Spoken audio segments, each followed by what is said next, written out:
Have you ever wondered why, at a certain point in life, everything suddenly feels different? It's not because of some major event, not because someone left you, and not because you've reached a new milestone. It's simply that one morning, you wake up and no longer feel drawn to the things that once consumed your passion. Out there, nothing has changed. The same old street, the familiar trees, the faces of loved ones, the daily responsibilities that repeat like they have for decades. But within you, an invisible curve is rising. It has no name in history, no place on the map of life, no mention in advice or teachings. It quietly emerges, often when we reach the age of 60. At first glance, everything seems normal. The body just slows down a little. Your vision isn't as sharp. Your knees ache a bit on the stairs. Days pass gently, with morning coffee, afternoon walks, evening news, or a good book. Emotions feel quieter, no longer boiling over like in your youth. But if you pay close attention, you'll notice a silent shift. The soul begins to turn. It's not loud, not dramatic. It's like a river changing course without warning, flowing in a new direction. The strange thing is, you no longer care much about what others think. You stop feeling the need to prove yourself. Even the ambitions that drove you for decades begin to feel distant, like they belong to someone else. Many describe this feeling as a kind of retreat. But in truth, you're not moving backward. It's a return, a journey back, not to escape, but to find what was left behind during the race of youth. In the quiet spaces we once avoided, in the sacrifices never spoken of, in the silence of years spent living for others, there lies a part of our soul we left behind. Carl Jung once said, "The first half of life is about building the ego. The second half is about returning to the soul." At 60, those words begin to ring deeply true. Because this is the moment when the soul starts reclaiming its place. And its call, whether gentle or fierce, cannot be ignored. Imagine this. For decades, we've lived wearing masks. One for being a good parent. One for facing the world. To be respected. To survive. Another to hide our pain, our weakness, our disappointments. But by the time we reach 60, those masks grow heavy. They begin to fall away. The soul no longer allows us to pretend. Many people say their life starts to feel like a play. The sets, the lines, the roles are perfect, yet something is missing. The truth. As if, for all these years, they've been performing on a well-crafted stage. And now, with the audience gone and the curtains drawn, they ask themselves, who am I when the show ends? This feeling is often mistaken for depression. You feel tired, disconnected, uninterested in your own life. But it's not the darkness of illness. It's the light of clarity. You begin to see what is real and what is just a layer of paint.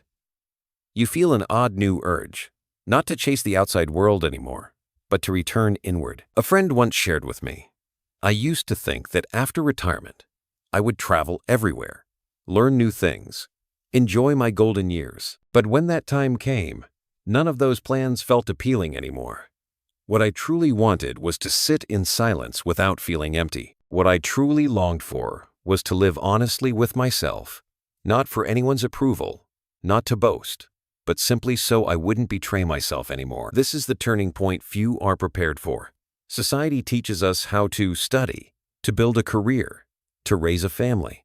But no one teaches us how to enter the second half of life. No one tells us that, at some point, the soul will quietly shift direction.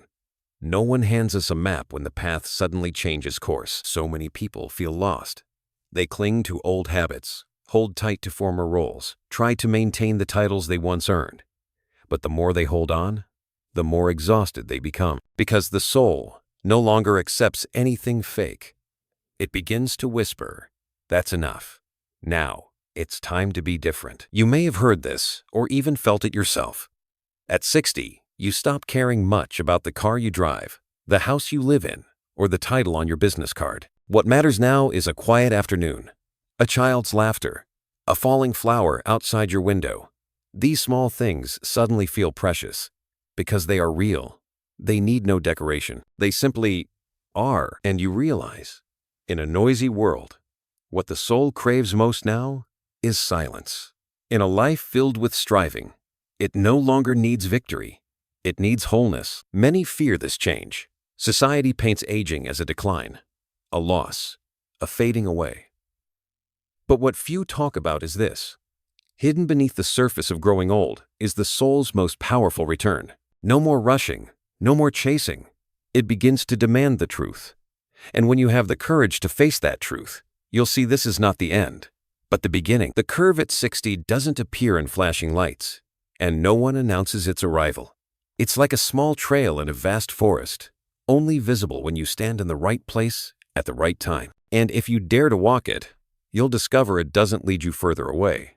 It leads you back to yourself, back to the part of your soul that was left behind, back to a truth that never had a chance to speak. This is the first invitation of turning 60, a quiet call, but if you listen, it will change the rest of your life. But what happens when the soul starts demanding truth? When the masks we've worn for a lifetime no longer stay in place?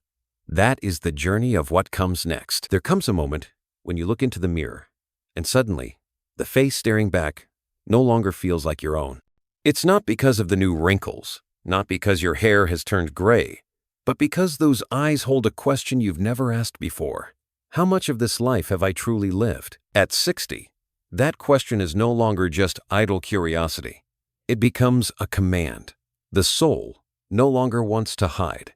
It no longer lets you run from yourself with work, with duty, with a busy calendar. It begins to knock, again and again, until you have no choice but to open the door. For all those years, it was easy to wear a mask. The mask of strength, the mask of a perfect parent, the mask of a dedicated employee or a successful entrepreneur. Society applauded. Your family leaned on you, and you felt secure knowing you had a role to hold on to. But as time passed, those masks grew heavy.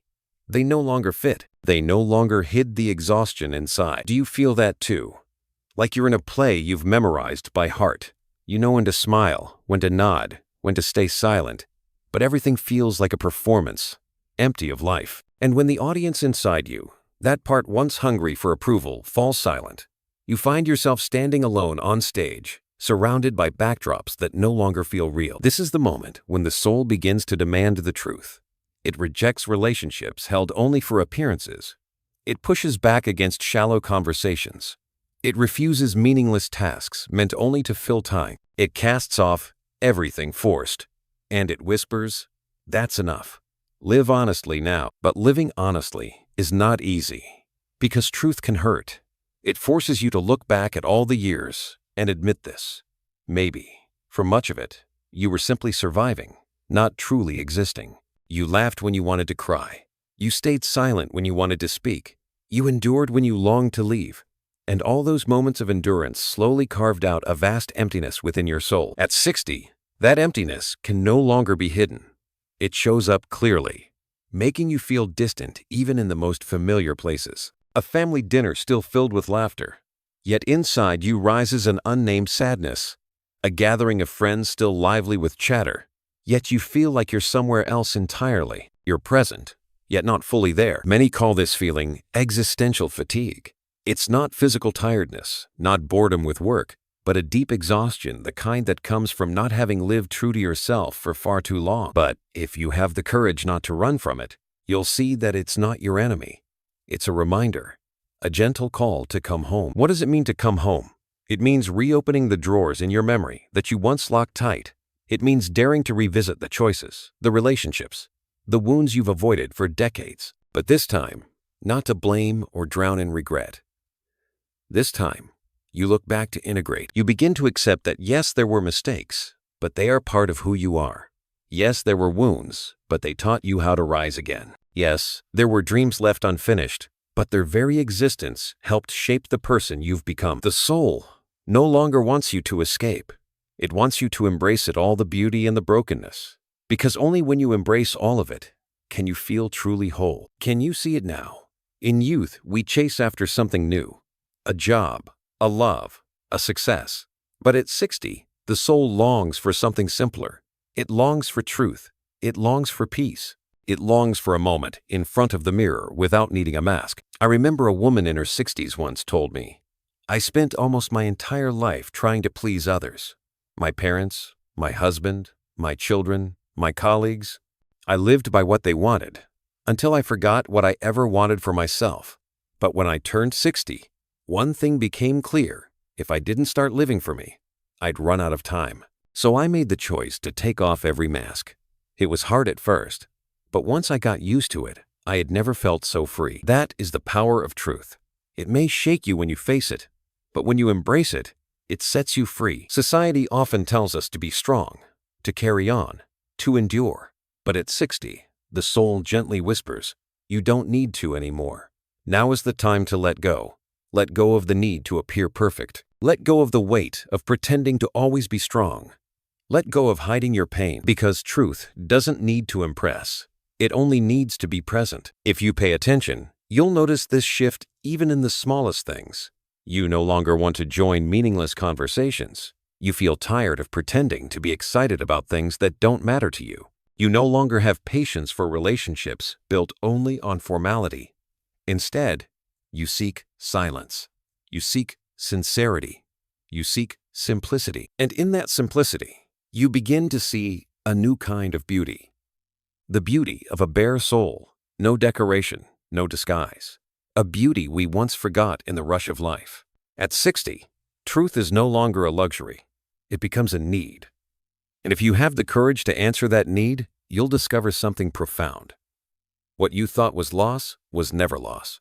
It was just the outer layers falling away, revealing the unshaken core within. That is why many say that at 60, life begins to feel more real. Less flashy, but more authentic. Less loud, but deeper. Less full in quantity, but richer in meaning. Maybe this is what the soul has been waiting for all these years. The moment you stop pretending and start living as yourself. And when you begin to live honestly, when the masks fall away, something unexpected happens. The forgotten parts, the old dreams, the inner child, they all begin to return. And the journey back to your essence begins. Something strange happens when we begin to live truthfully. The parts of us we thought had died suddenly come back, not to haunt us, not to punish us, but to be embraced. Do you remember the last time you had a strange dream? Maybe you were back in your childhood home, or meeting someone you lost touch with, or standing face to face with a younger version of yourself. At first, you might think it's just memory, just nostalgia. But in truth, it's the soul sending a message. I am still here. I never disappeared. I've only been waiting for you to return. At 60, many feel an unexplainable urge. They start opening old boxes, flipping through faded photographs. Suddenly they remember a dream from youth, to write a book, to learn an instrument, to travel somewhere far away. Dreams once left behind now rise like waves. Some call this the shadow, but not the kind of shadow found in ghost stories. This shadow is made of the parts of you you had to set aside in order to survive. Maybe it's the child who was forced to grow up too fast. Maybe it's the artist within, buried under the pressure of providing. Maybe it's the quiet intuition, drowned out by the noise of duty. In the first half of life, to fit in, you press those parts down. But in the second half, they begin to knock. Not to blame, but to ask, do I still have a place in your life? And this is the turning point. If you are brave enough to open your heart, you'll discover something remarkable. The soul never ages. It simply slept, waiting for your return. I once heard a 62-year-old man share, when I retired, I had no idea what I would do. Then I remembered that I used to love painting. I never dared to pursue it because my parents said art wouldn't feed a family. So I put away the brushes for 40 years. But at 60, I bought a set of paints and started again. My hands were shaky, my lines messy. But after just a few months, I felt a joy I hadn't known in decades. It was like meeting myself again. That is what it means to return to your essence.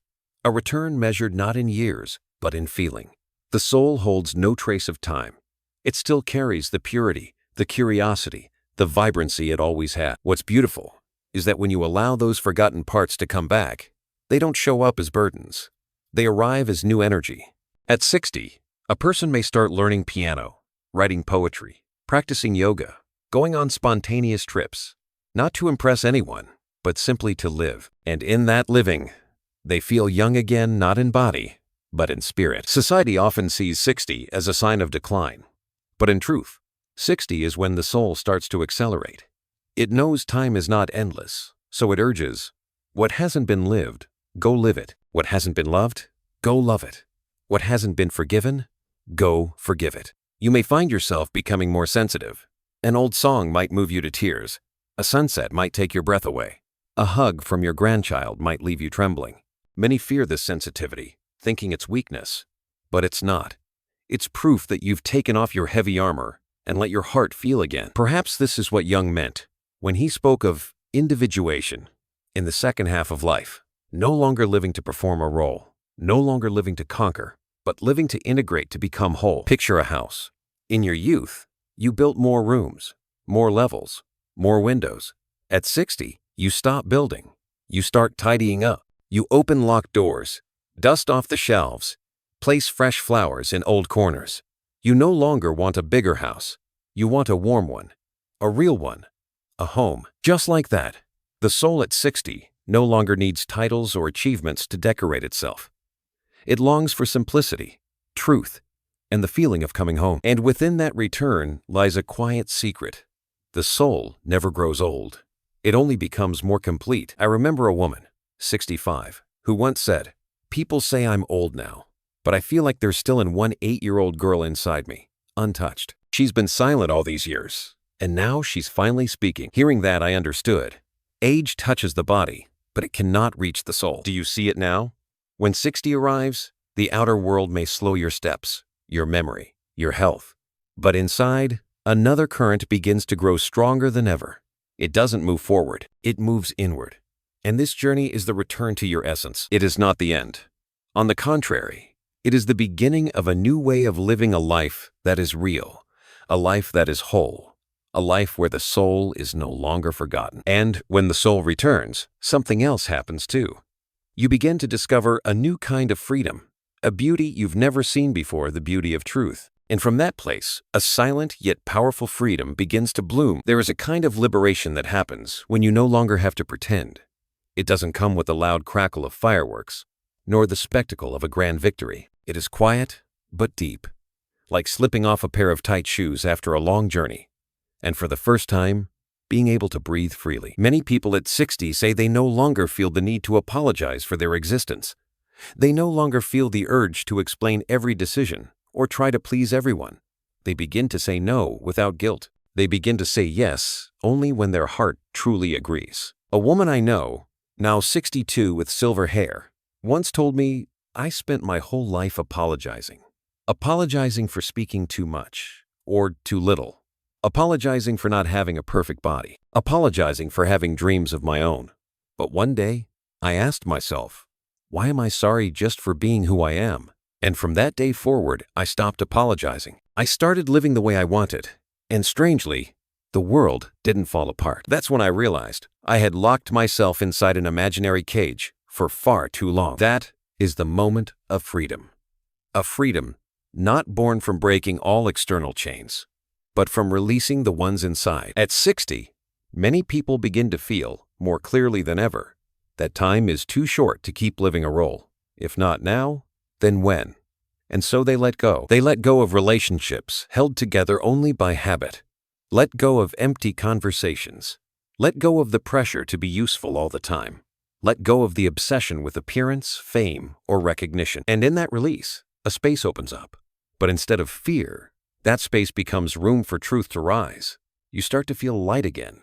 You begin to see yourself as beautiful, not the beauty of youth, smooth, radiant, flawless, but a different kind of beauty, deeper, stronger. It shows in your eyes when you are no longer afraid, in a smile that no longer tries, in a slower step that is steady and sure. Society might not recognize this beauty. It can't be marketed. It doesn't fit in a box. But anyone who has felt it knows this is real beauty. The beauty of a soul that is no longer hidden. They say women at 60 often become unexpectedly beautiful, not because they try to look young, but because they stop trying altogether. They don't need lipstick to feel desirable. They don't need fancy clothes to feel worthy. They walk into a room with a presence that is full, and that alone makes them shine. This freedom comes to men too. I once spoke with a man in his 60s who had retired after years of being a manager. He said, "I wore suits all my life, tied my tie tight, held my back straight, spoke with care.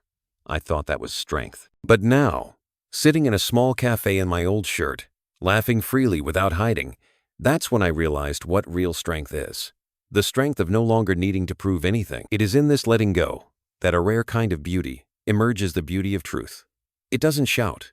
It doesn't demand attention. It radiates quietly, like the scent of wildflowers, no advertisement, but undeniable to anyone who comes near. Can you see it?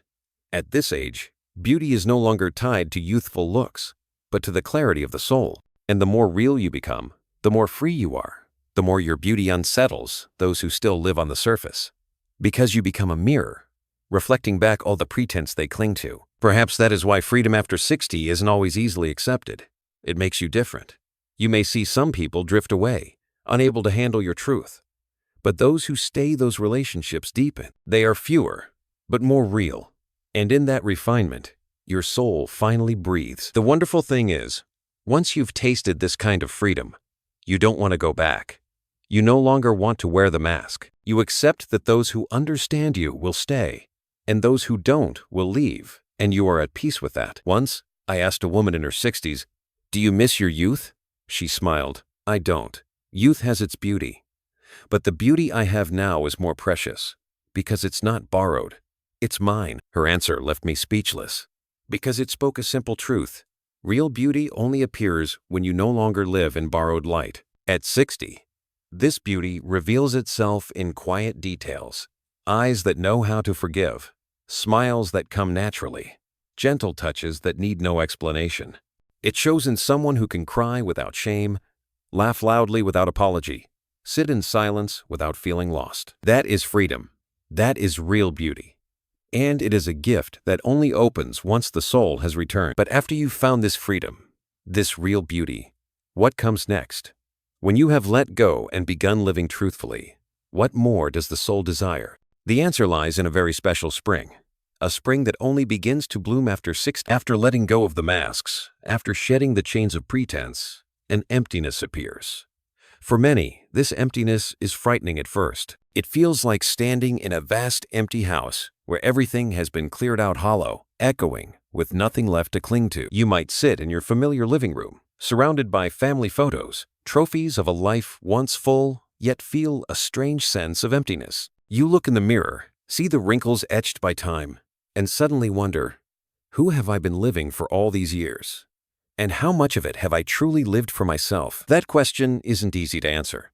Most of us have spent the better part of our lives living for others, for parents, for children, for partners, for work, for society. We have pushed ourselves to be useful, and in the process, we forgot one simple truth. The soul does not come here to be useful. It comes here to live truthfully. At 60, that truth becomes as clear as daylight. The soul begins to whisper, "I don't want to keep chasing things outside of me anymore.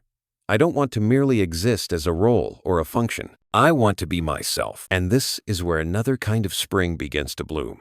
Not the spring of youth, fast, bright, bursting with promise. This spring is quieter, deeper, slower. It rises from roots that have weathered storms, from soil that has cracked and healed many times.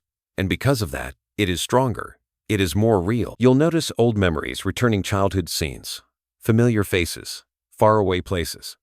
At first, you think it's just nostalgia, but no, they come back for healing. The soul reopens every old drawer, not to dwell in pain, but to wipe away the dust, to make peace. Maybe you'll remember a friend you lost, and for the first time, let yourself cry for them. Maybe you'll revisit a mistake, and for the first time, offer yourself forgiveness. Maybe you'll reach out to an abandoned dream, and for the first time, give it permission to grow, even if late. This is the soul's late spring, a season that no longer cares about success or failure, but only truth and wholeness. In this spring, love changes too. It's no longer about desire or filling a void. It becomes companionship. Love isn't about being completed by someone else, but walking side by side, silently and deeply. I remember a man, 61, who once spoke about his wife. "When we were young, I loved her because she made me feel strong and important. Now, I love her because we can sit together in silence, and I still feel at peace." That is a mature kind of love. It doesn't need fireworks or declarations. It is like a small flame, not dramatic, but warm enough to fill a room. Alongside love, forgiveness also begins to blossom. Not just forgiveness for others, but first, for yourself. In our youth, we are hard on ourselves. We blame ourselves for everything we didn't do, for the things we got wrong. But at 60, You start to understand every version of yourself was just trying to survive with what it had. And in that understanding, you begin to smile at who you once were. A 64-year-old woman once told me, "I used to blame myself for not having the courage to leave a painful relationship, but now I look back at that younger version of me and say, thank you for trying. Thank you for surviving so I could sit here today." And when I said that, I felt free. Forgiveness brings a kind of lightness that's hard to describe. Not the fake kind of lightness that says everything is fine, but a real one. The kind that comes from knowing, yes, there was pain, there were losses, but they no longer hold power over you. That's why they call this the late spring. Because it brings new life, but not a reckless one. It is nurtured by wisdom, by acceptance, by compassion. And in this spring, you realize something: the most precious thing isn't a new success, a new title, or a new house. The most precious thing is simply to sit still, without rushing, without pretending, and feel whole. You begin to understand that true reconciliation is not with others, but with yourself. Reconciliation with the child inside who once felt abandoned. Reconciliation with the adult who once lived in fear. Reconciliation with old dreams, with scars that never faded. And when that reconciliation happens, something magical unfolds. Life begins to feel worth living again.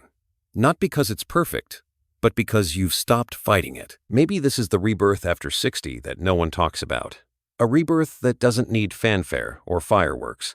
It happens quietly in the moment you look at the sunset and feel tears rise from its beauty. In the embrace you give your grandchild, without teaching, only with presence. In the moment you sit alone, and instead of feeling lonely, you feel accompanied by an old friend, your soul. This is the late spring. A season not for rushing, but for quiet blooming. A season not for grand promises, but for deep peace. But the journey doesn't end here. After the late spring, the soul longs for something even deeper, to rediscover itself completely. This is where late individuation begins, the most profound journey of the 60. One morning, you wake up and realize you no longer want to be anyone else. You no longer want to prove anything. You no longer want to chase expectations or force yourself into old roles. You just want to be you. It is a rare moment, but when it arrives, you'll know. Because for the first time in decades, you no longer feel the need to be good enough for anyone. You stop viewing your life as a checklist of boxes to tick. You begin to see it as a painting, and even with its shadows and dark strokes, it is complete in its own way. Carl Jung called this process late individuation. After spending half a life trying to fit in, to adapt, to perform, the soul begins to demand only one thing: to return to its essence. And the beauty is, this return isn't loud. It doesn't arrive like a revolution. It shows up in the smallest details, quiet and subtle, yet reshaping everything within. You might feel it while walking alone in the park, suddenly noticing every falling leaf, every breeze brushing your cheek. You might feel it while opening an old book and being moved to tears by a sentence that touches a forgotten part of your soul. You might feel it when you hear an old song from your youth and realize the child inside you never left, only waited to be heard. Late individuation is not about becoming someone new. It's about embracing every version of yourself: the dreamer child, the responsible adult, the rebel who was silenced, the parent, the partner, the friend, the lover. All of them have a place in you. And when they come together, you feel whole. I remember a woman in her 60s once told me, "I used to think I had to choose to be a good mother or a free woman, to be a devoted wife or someone who lived for herself. But now I see I don't have to choose. I can be all of it. I just need to accept that I have been many things, and they are all me." That is the spirit of late individuation, not to divide or reject, but to reconcile. During this journey, you become more sensitive. A scene in a film might make you cry. A familiar song might open up a sky of memories. A simple painting might hold your gaze for hours. But this sensitivity is not weakness. It is refined strength, the strength of no longer needing to protect or hide. When you allow yourself to feel, you begin to see that the scars of life don't make you less beautiful. They become signs of wisdom. Like the grain in old wood, they give you your unique form. A 63-year-old man once shared, "I used to be ashamed of my failure in business. I hid it for years. But now, when I talk to younger people, I tell that story honestly. And strangely, they don't laugh. They listen. And that failure, more than anything, makes them trust me. That's when I realized my scars are the language my soul uses to reach others. That is what late individuation is, allowing your shadows, your failures, your losses to become part of your story instead of something to hide. Another mark of this journey is silence. In youth, we need noise to feel seen. But at 60, the most powerful affirmation comes in silence. Not silence out of fear, but because there's no need to argue anymore. No need to prove. No need to win. Just presence. You'll notice your relationships shift too. Those without depth will naturally fade. What remains will be fewer but truer. And you begin to understand a whole soul can only be recognized by another whole soul. The incredible part is that as you return to yourself, the world around you starts to look different. Small things become treasures. A soft morning sun, a warm cup of tea, a short conversation suddenly feel complete. Because you no longer seek fulfillment out there, but in how you show up here. Late individuation is not a journey outward, but inward. And at the end of this journey, you find something simple yet deeply precious, the peace of being yourself. You no longer need an audience. You no longer need a stage. You no longer need applause. You only need to stop betraying yourself. And when that happens, you realize this is not the end. This is the first time you've truly started living. But the journey does not end with simply returning to yourself. Because once the soul is whole, it begins to shine outward, touching everything around it. That is presence. That is peace. And it is the deepest gift of being 60. There is a rare kind of beauty that only appears when you stop running. When you no longer need to prove yourself. No longer feel the pressure to be seen. A beauty that doesn't come from youth or success, but from peace. At 60, when the soul has weathered storms, returned home, and made peace, you begin to feel something simple, yet profound. Just being here is enough. You no longer need to speak much, but when you do, your words carry weight. You no longer need to be seen, but your presence alone brings calm to others. Even in silence, you reach those around you. There is a kind of strength that youth cannot understand, the strength of a soul made whole. It doesn't need to assert itself. It doesn't need to control or conquer. It simply exists, and in that, it shines. I remember once speaking with a 70-year-old grandmother. She said very little, mostly just smiled and listened. But sitting beside her, I felt myself settle. All my worries and overthinking became quiet, replaced by a rare sense of peace, and I realized later she didn't need to give advice. Her presence was the message. This is the gift of the second half of life, to become a healing presence. Society often paints aging as decline, but in truth, as the ego gently steps back, something else becomes clear wisdom born from experience, from scars, from shadows that have been welcomed and embraced. And this wisdom doesn't shout. It reveals itself in how you walk, in the depth of your gaze, in the silence that understands. You may have noticed children often feel deeply connected to their grandparents, not because they give the best toys, but because children sense presence without judgment. Grandparents no longer try to mold them into perfect versions. They simply sit with them, play with them, live the moment with them. And children, through intuition, recognize that safety. When the soul is at peace, even loneliness changes. It is no longer a threat or an emptiness. It becomes a companion. You can sit alone for hours without feeling sad, because you are no longer missing anything. You are whole in your own presence. Can you see it now? This is the final freedom. Freedom from the fear of being left behind. Because you know you have yourself. Relationships also transform. You no longer cling, no longer control, no longer need to prove anything. You allow others to be who they are, and you remain fully yourself. Connection now is not a chain, but a shared glance, a smile, a quiet moment together. Even love takes a new shape. It is no longer a blaze of passion, but a steady ember. No longer dazzling, but enduring warm enough to last a lifetime. This love doesn't need declarations or grand gestures. It lives in a held hand, an understanding look, a silent walk side by side. And perhaps, this is the moment when you begin to understand something more clearly than ever before. Life was never really about having. It has always been about being. Not how much money you have, not how many achievements, not how much praise.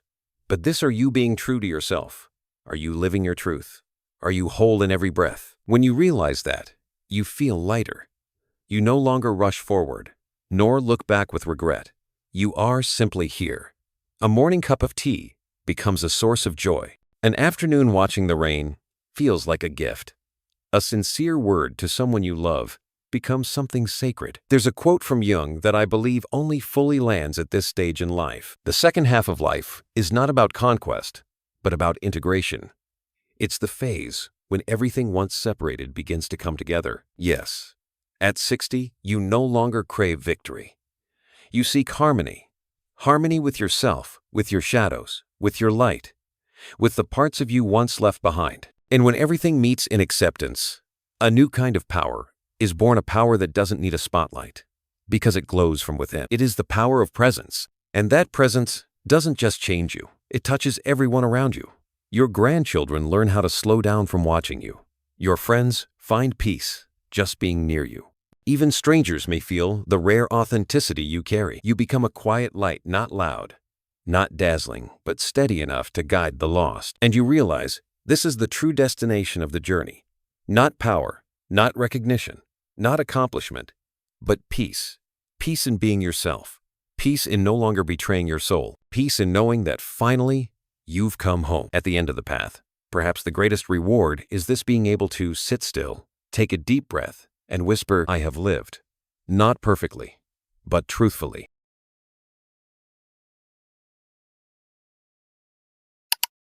Thank you for staying with me until the very end of this story. If this message touched your heart, please give it a like, subscribe to the channel, and turn on the notification bell so you'll never miss the next journey we take together. Your support means the world to me.